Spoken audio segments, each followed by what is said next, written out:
Si le roi Saül était ton pasteur et qu'il te traitait comme il a traité David, quelle serait ta réaction? Pas besoin de regarder à gauche ou à droite, c'est bien à toi que je m'adresse.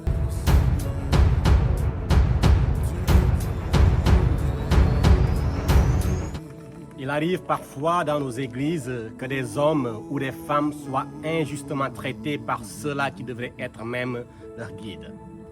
C'est-à-dire des leaders spirituels qui manifestent un certain nombre de comportements comme le roi Saül.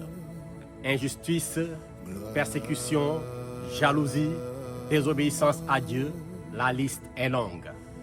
Devant un tel pasteur choisi par Dieu, serais-tu capable de marcher dans la dimension de David?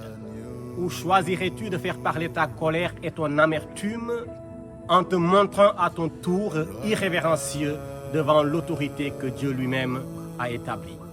Bienvenue sur le sentier de la parole, là où l'on marche non pas avec les pieds, mais avec le cœur et l'esprit.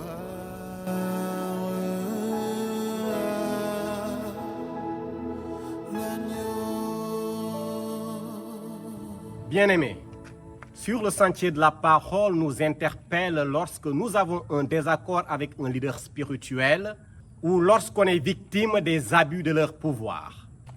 Quand je parle de leaders spirituels, je fais allusion à ceux-là qui sont réellement choisis et établis par Dieu lui-même et qui parfois semblent être nos persécuteurs, comme c'est le cas dans l'histoire de David face à Saül. Le tombeur de Goliath avait servi avec dignité toute la nation israélite. Pour ses actes héroïques sur le champ de bataille, le roi aurait dû l'attribuer la médaille de bravoure. Fort d'une carrière exemplaire au sein de l'armée, puis dans la cour royale, il se devait justement d'être consacré à l'ordre du mérite. Mais ironie du sort, il fut poursuivi injustement, traqué comme un fauve par celui-là qui devait être même son protecteur. Après avoir passé énormément de temps à fuir le roi Saül, contre toute attente, David va avoir l'occasion rêvée de se venger. Mais au lieu de céder à la tentation, il déclara avec fermeté ces paroles mémorables. Loin de moi l'idée de porter ma main sur celui-là que l'Éternel a oint. Cette déclaration de David nous enseigne que le respect de l'onction et de l'autorité est une exigence divine qui dépasse nos émotions et nos frustrations personnelles. Malheureusement, dans nos églises, ce n'est pas toujours cet esprit qui prédomine. Au contraire, le mépris, la formulation de critiques virulentes contre les pasteurs est presque monnaie courante. Ce type d'attitude attire non seulement la désapprobation de Dieu, mais son jugement sur nous-mêmes. L'une des choses qui amène certains chrétiens à jeter l'opprobre sur le leader spirituel, c'est le portrait moral de celui-ci, lequel n'inspire guère des valeurs dignes d'un homme choisi par Dieu. Mais quelle que soit la moralité douteuse d'un oint de Dieu, rien ne saurait justifier des contre-attaques qui vont dans le sens d'exposer sa nudité à la place publique. En vous invitant à vous inspirer de David, qui est un modèle à l'endroit de ceux-là que Dieu a choisi, j'aimerais m'arrêter un instant sur le portrait moral de Saül, synthétisé en 4 parties. Saül, premier roi d'Israël, fut choisi pour conduire le peuple de Dieu. Pourtant, son leadership est marqué par une inexorable déchéance morale et spirituelle. Dès ses débuts, Saül révèle une personnalité émotionnellement instable.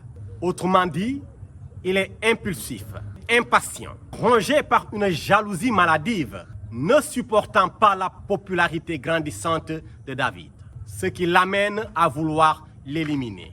Sa personnalité révèle aussi un guide spirituellement défaillant. Saül se montre incapable de marcher dans une totale obéissance à Dieu.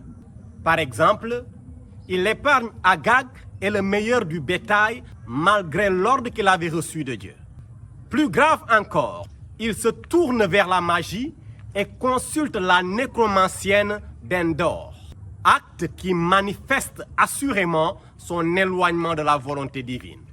Dans la personnalité de David, nous notons un roi moralement compromis. Saül s'enfonce dans la violence et l'injustice. Sa colère le pousse à lancer sa lance contre David et même contre son fils Jonathan. Il masque sa désobéissance par des sacrifices hypocrites, croyant que des rituels peuvent remplacer l'obéissance véritable. Pire encore, il ordonne le massacre odieux des prêtres de Nob, révélant ainsi une cruauté qui contraste avec son appel initial. Pour finir, Saül révèle une personnalité incapable de repentance véritable. Bien qu'il lui arrive de reconnaître parfois ses fautes, cependant, il ne manifeste jamais une repentance sincère. Ses paroles de regret restent superficielles, comme lorsqu'il admet avoir péché contre David, mais pourtant continue à le poursuivre. Retenons que quand bien même Saül était un oint de Dieu, cependant, son portrait moral et spirituel était loin d'être celui d'un leader exemplaire. Bien-aimés, maintenant je vais aborder le cœur de cet enseignement. La posture de David, victime des abus de celui qui l'a servi des années durant avec abnégation et loyauté. David était un homme qui faisait la joie de Dieu de par la passion qu'il avait pour lui-même. Son parcours nous révèle un modèle de vie spirituelle et de moralité qui inspire encore aujourd'hui. Lorsque nous regardons sa relation avec Saül, nous voyons une série d'injustices flagrantes qu'il a subies. En voici quelques-unes. D'abord, nous relevons la jalousie maladive de Saül, comme nous avons eu à le dire. En effet, après la victoire contre Goliath, les femmes vont sortir pour chanter en son honneur. Saül a frappé ses 1000, disent-elles, mais David ses 10 000. Cette popularité grandissante devient ainsi insupportable pour Saül.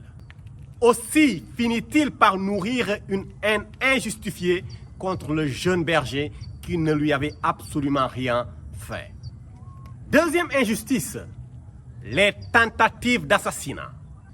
À plusieurs reprises, Saül cherche à tuer David. Il va même jusqu'à ordonner ouvertement à ses serviteurs et à Jonathan son fils de le mettre à mort. Troisième injustice subie par David, la manipulation et la tromperie. D'abord, Saül promet sa fille Merab en mariage à David, mais la donne finalement à un autre homme. Ensuite, une autre fois, il utilise sa fille Michal comme piège pour faire tomber David en exigeant une dot dangereuse, comme cela est raconté dans le livre de 1 Samuel, le chapitre 18, le verset 20 à 25. Pour la quatrième injustice, nous avons la persécution.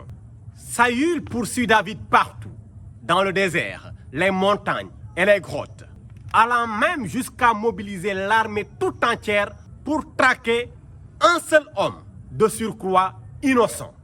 C'est ainsi que David est contraint à vivre comme un fugitif, privé de paix et de stabilité.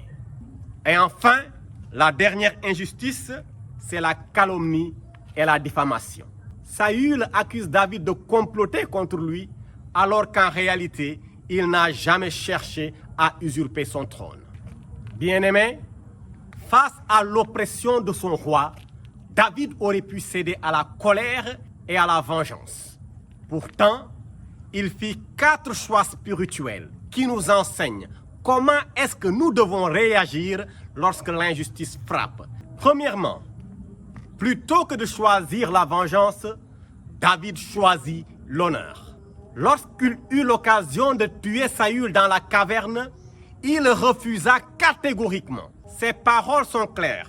1 Samuel 24:7 dit « Loin de moi l'idée de porter ma main sur celui-là que l'Éternel a oint. » David nous enseigne que l'onction divine est sacrée et qu'aucune frustration personnelle ne doit nous pousser à mépriser ou à détruire celui que Dieu a établi. Deuxièmement, malgré toute la souffrance qu'il a endurée, David garde une attitude de respect à l'endroit de son roi. Il continue à appeler Saül « mon Seigneur, mon roi », ce qui montre que, malgré tout ce qu'il a subi, son langage reste empreint de respect. Même lorsqu'il expose la vérité et défend son innocence, il le fait sans insolence ni mépris. Cela donc nous rappelle que le respect de l'autorité spirituelle ne dépend pas du comportement du leader, mais de notre obéissance à Dieu.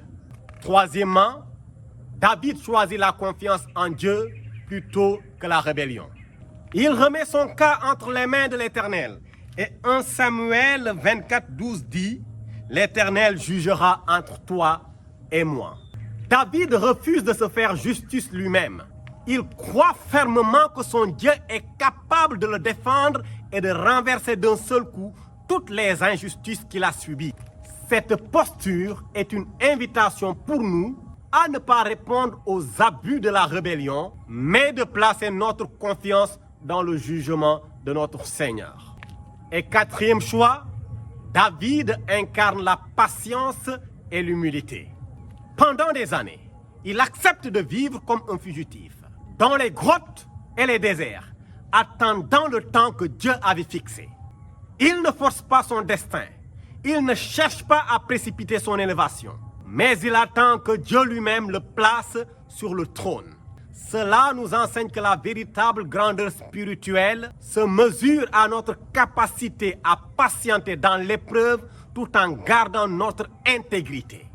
Voilà donc les 4 choix spirituels de David face à l'oppression qu'il a subie des années durant venant de son propre leader qui était son roi, le roi Saül. Bien-aimés, savoir honorer les oints de Dieu, c'est reconnaître l'autorité que Dieu a placée en eux. Même quand humainement, nous pourrions être tentés de les juger ou de les mépriser. Et le manque de respect à leur endroit n'est pas sans conséquence. 1 Samuel 24, 4 à 6 est un passage clé qui nous interpelle profondément sur les dangers de l'irrévérence contre le leadership spirituel. Sur le sentier de la parole reviendra sur cet aspect lors de son prochain numéro. Que Dieu vous bénisse. Gloire.